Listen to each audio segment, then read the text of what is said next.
Assalamu alaykum hörmətli televizor köykçülər. Vətəngi nəzər proqramımızın ikinci sanına xoş gəldinglər. Mən Abdusalam Niyaz Uyğur. Yaqında Uyğur Akademiyası torbetida Albilgin nomida 2017 yildan keyin tutqun qilingan lager va turmalardagi Uyg'urlarning soni haqida bir parcha analiz maqolasi e'lon qilindi. Mazkur maqola bir qadar dalil isbotli holda navbatdagi vaziyatda Sharq Turkistonda Xitoy hukumati tomonidan tutqun qilingan va izdiraksiz yo'q qilib etilgan Uyg'urlar haqida sistemalik analiz elib borgan bo'lib, har birimizning bir qatim nazar ko'zimizni og'dirib, atrofliq o'ylanib beqishimizga to'g'ri keldi. Bugun men mushu maqolani sizlar bilan o'rtoqlashishni muvaffaq ko'rdim. Qanamsiz diqqatinglar programmamizning davomida bo'lsin.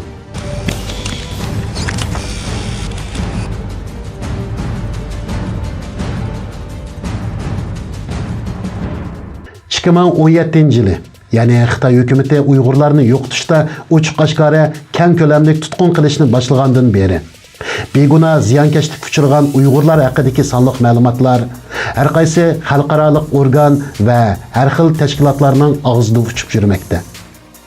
Afsuslanarligi, bu sonliq ma'lumotlar bir-biriga faqat o'xshamaydi. Xitoy hukumati uchurni qattiq qamal qilib, isini chiqarmay joylash usulini qo'llangancha, bizning haqiqiy ishonchlik ma'lumotga erishmagimizmi shuncha tasga tushyapti. Shundaqla erishgan ma'lumotlarning to'g'riligini isbotlashda nurg'un qiyinchiliklarga uchrayapmiz. Shu sababdan biz mushaqdagi barliq ma'lumotlarni yig'ib, zodi qanchalik beguna Uyg'urlarning ziyonkashlikka uchraganligi haqida o'rtoqlik hosil qilib, Xitoy hukumatining bu jinoyatini zodi qaysi xil shaklda surishti qilamiz degan izlanishlarimizni sizlarga sunmoqchimiz. Oldi bilan biz Xitoy hukumatining vatanimizning nupusi haqida e'lon qilgan sonliq ma'lumotlarga qarab boqaylik. Bunu bilish uchun oldi bilan Sharq Turkistondagi Uyg'urlarning haqiqiy nupusining qanchalik ekanligini bilishimiz kerak. Atalmış Uyg'ur Avtonom rayonluq statistika idorasining hukumat torbetiga asoslanganda 2015 yilning oxiridagi Uyg'ur nupusi 11.303.300. Bu albatta Uyg'urlarning haqiqiy nupusi emas. Yuqorqi torbet 2016 yildan keyin e'lon qilgan har qanday dokladdan Uyg'ur nupusi yoki Uyg'ur Avtonom rayonining umumiy nupusiga oid sonlarni chiqarib etgan bo'lib, Sharq Turkistondagi Uyg'urlarning 2017 yildagi nupusining aniq soni ma'lum emas. Lekin ba'zi o'xshash bo'lmagan manbalarga qaraydigan bo'lsak, 2016 yili 10-oydagi atalmış Xinjiang Islom jamiyatining torbetidan qaraganda Uyg'urlarning nupusi 11.272 million deb e'lingan. 2017 yili 12-oydagi So'xu to'rining manbasida Uyg'ur nupusi 11.330.000 deyilgan.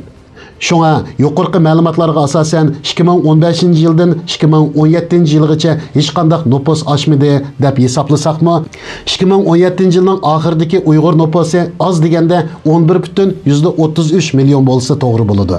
Xitoyning statistikasida Uyg'urlarning nupusi Sharq Turkiston umumiy nupusining 48.53 deb e'lingan bo'lib, nupusning tug'ilish nisbati 15.32%, o'lish nisbati 4.48%, tabiiy ko'payish nisbati 10.84% deyilgan. Mushundaq hisoblaganda Sharq Turkistonning Xitoy statistikasida o'rin olishga tegishli nupusi 15.42 million bo'lishi kerak. Xitoy hukumati 2017 yildan boshlab nupus aniqlash uchun bir jadval tarqatgan bo'lib, bu jadvalda oilalarning tafsiliy uchurlari e'lingan. Hamda bu jadval Uyg'urlarni keng ko'lamli tutqun qilishning muhim vositasi qilib qo'llanilgan. Xitoy Uyg'urlarni tutqun qilish uchun ajoyib insonning aqliga kelmaydigan shartlarni asos qilgan bo'lib, Mushu shartlarning o'zila Uyg'urlarni keng ko'lamli tutqun qilishning terrorizm bilan hech bir aloqasi yo'qligining aniq isboti bo'la oladi. Uyg'ur Avtonom rayonluq qonun sistemasida ishlaydigan bir xodimning oshkorlashicha, Xitoy hukumati yuqorqi uchurlarni to'plagandan keyin asosli qilib tuvandagi 10 xil uchurni Uyg'urlarni lagerga olib ketishning asosi qilgan. 15 yoshdan 55 yoshgacha millati Uyg'ur bo'lganlar, xizmati yo'qlar, pasporti borlar, namoz o'qiydiganlar, diniy savodi borlar, 26 davlatga chiqib baqqanlar, chet elga chiqib baqqanlar, uyida bolalari maktabdan chekinganlar, mashinasi borlar. Xitoy hukumati dar haqiqat yuqorqi uchurlarning xohlagan biriga to'shadigan odamlarni gumonliq deb qarab lagerga olib ketgan.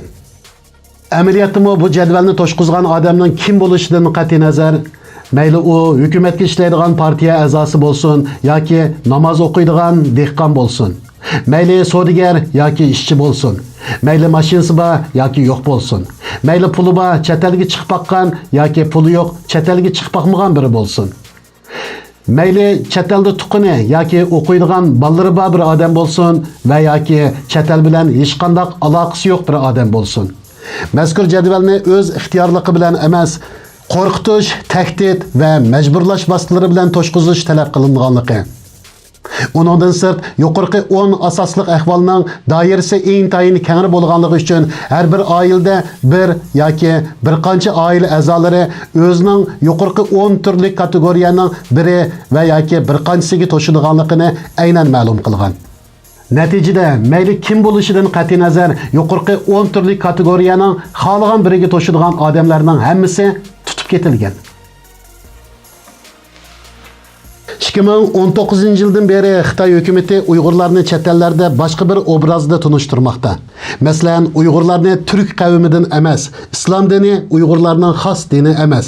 Uyg'urlar madaniyatsiz, terrorchi va kaza degandek tashviqot uchun Xitoy hukumatı har xil materiallarni tarqatyotdi.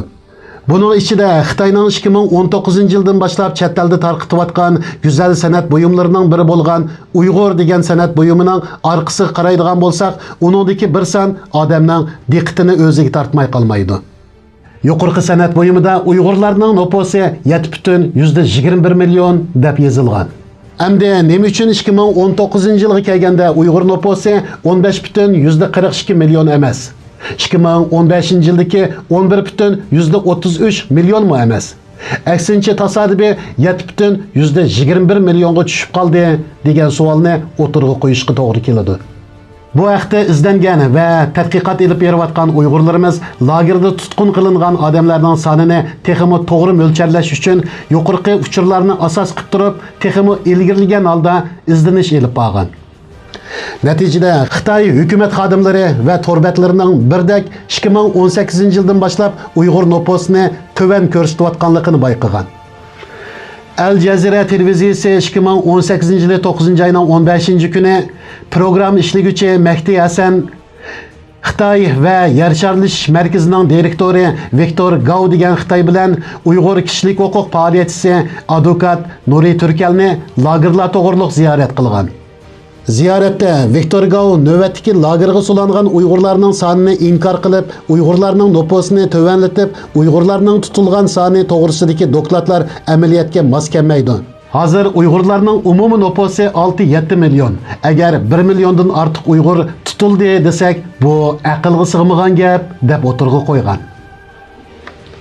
Bu tunji qitim Xitoy hukumatining Uyg'ur umumiy nupusini 6-7 million deb tilga ilishi bo'lib, bu sonda dal Xitoy hukumatining 2015 yili e'lon qilgan 11,33 million degan sonidan 4,33 milliondan 5,33 milliongacha Uyg'ur nupusining kemiyib ketganligini aniq ko'rib olg'ili bo'ladi.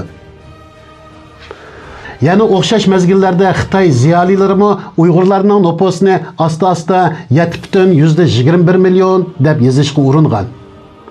Masalan, Xitoydagi muzik taraqqiy qilish ahvoli degan maqolaning avtori Shing Chunru o'z maqolasida Uyg'urlarning nupusi 7,21 million deb olgan. Agar Google yoki Baidu'dan Xitoycha Uyg'ur nupusi 7,21 million degan so'zni izlaydigan bo'lsak, 86,400 uchurni tepib chiqqili bo'ladi. Bu uchurlarning ichida ko'p qismi 2017 yildan 2019 yilning o'rtalarida e'lon qilgan uchurlar bo'lib, bu uchurlarmi Uyg'urlar nupusi 7,21 million degan sonni ko'rsatib turmoqda. 2017 yili 1 oyning 25 kunidagi Guangxi o'lkasining qurilish sifatini tekshirish nomli hukumat torbetida Xitoydagi osonlik millatlarni tunishtirganda Uyg'ur nupusi 7,21 million deb yozilgan. 2019 yili 3 oyning 2 kunidagi Xitoyning Jidian Zishun degan torbetida e'lon qilingan osonlik millatning nupusini bilmaganlar ko'ringlar degan yozmadimi Uyg'urlarning nupusini 7,21 million deb yozgan. Əməliyyatda 7,21 milyon degan bo'lsan, atalmış Uyg'ur Avtonom rayonluq statistika idorasining tor betida 1990-yildagi Uyg'ur noposi, ya'ni 7,249,500 degan songa to'g'ri keladi. Uyg'urlarning noposi 29 yil jarayonida ko'paymay o'z izida qilishi mumkin bo'lmaydigan bir ish. Bu xil nopos oshmaslikni faqat birli usul bilan amalga oshirg'ili bo'ladi. U bo'lsa-mu qirg'inchilik orqali ko'paygan barliq noposni yo'q qilish. 25 yilni bir avlod deb davrlantirgan taqdirda, buningdan boshqa ta'bir bilan noposning bir avlod kishilari yo'qolib ketish hodisasini shar'iyligili bo'lmaydi. Hozir Xitoy hukumatı yangi bir hiyla o'ylab chiqdi.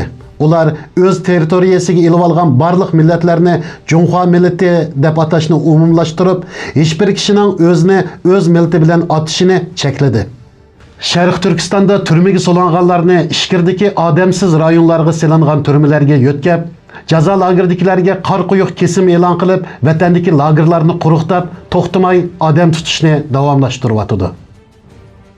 Tijoratchi boylarning mol-mulklarini musodara qilib, millatning sarkilarini to'xtamay tutib, o'limga hukm qilib, muddatsiz kesim e'lon qilib, millatni palash holga keltirib qo'yib, nomus qilmasdan biz qaloq radikal Uyg'urlarga boy-bayashat turmush kechirish imkoni yaratib, zamonaviylikqa moslasha oladigan qilib o'zgartdik deb tashviq qilyotdi. Lagerdagi farzandlarimizning ota-onasini seg'inib yig'lab turgan ko'rinishlari yuragimizni izziyotdi. Xitoy hukumatı bunimi yiqimasdan, bu bolalar ota-onasidan oshqonlikni yuqtiradigan bo'lg'ach, biz bekorga beqivyotimiz deyotdi. Xitoy hukumatı ishkiri o'lkalardagi Xitoylarni vatanimizga yerlashtirish uchun har xil siyosatlarni yurgizib, kelganlarga yuqori maosh va bekorlik uy bilan ta'minlaydiganligi to'g'risidagi tashviqotlarni uch-qo'shqor ilib beryapti. Va millionlagan Xitoylarni vatanimizga yerlashtirib bo'ldi. 2019-yili 10-oyning 8-kuni Xitoy tashqi ishlar bayonotchisi Geng Shuang vatanimizning noposini 25 million dedi.